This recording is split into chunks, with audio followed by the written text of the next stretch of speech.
Salut, c'est Jacqueline du site leplaisirdécrire.com.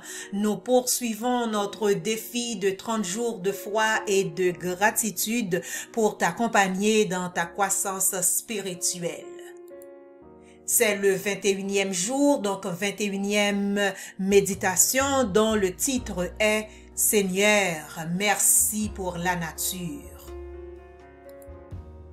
Le verset de méditation se trouve dans Psaume 147, verset 8. « Il couvre les cieux de nuages, il prépare la pluie pour la terre, il fait germer l'herbe sur les montagnes. » Seigneur, merci pour la nature. Dans Apocalypse 11, verset 18, il est dit « Les nations se sont irritées et ta colère est venue.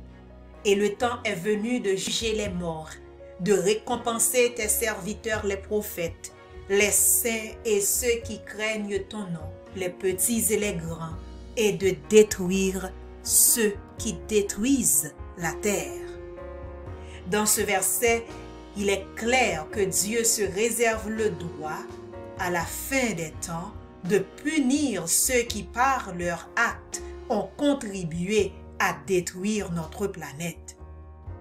Pourquoi ce jugement aussi dur?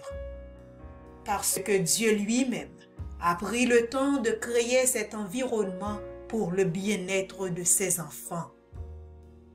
Dans le récit de la création, il est rapporté la réaction de Dieu à l'égard de cette planète, de cette œuvre créatrice.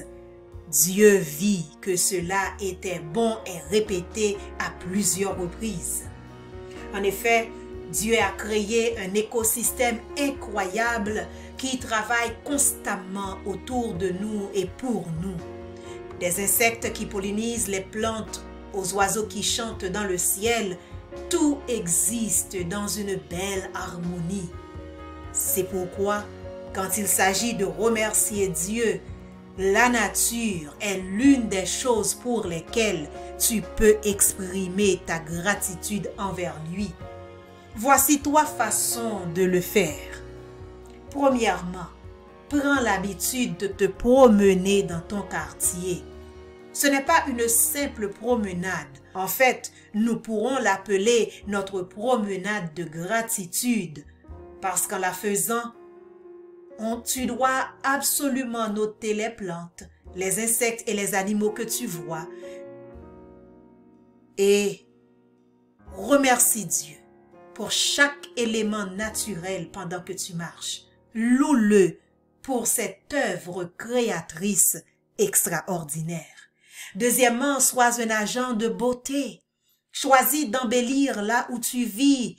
Passe du temps à regarder ta ville ou ton village, ta maison.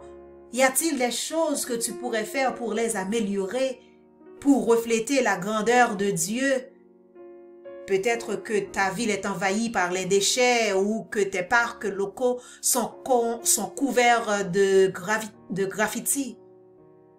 Toi, ne salis pas ton environnement, mais de préférence, contribue à le rendre propre en signe de gratitude envers Dieu. Finalement, plante un jardin. Tu n'as pas besoin d'être un paysagiste professionnel pour utiliser ta cour arrière. Pense au type de jardin que tu aimerais faire pousser et à la manière dont tu l'utiliseras. Tu aimerais peut-être cultiver des légumes que tu pourras manger ou des fleurs pour embellir ton quartier. Commence par ce qui est facile et simple à entretenir. Notre comportement vis-à-vis de la nature est un signe de gratitude envers Dieu. Ma prière. Mon Dieu, merci de nous avoir fait don de la nature. Toute ta création est belle et sert ton but. Merci Seigneur pour la nature. C'est tout pour aujourd'hui. On se retrouve demain. Au revoir.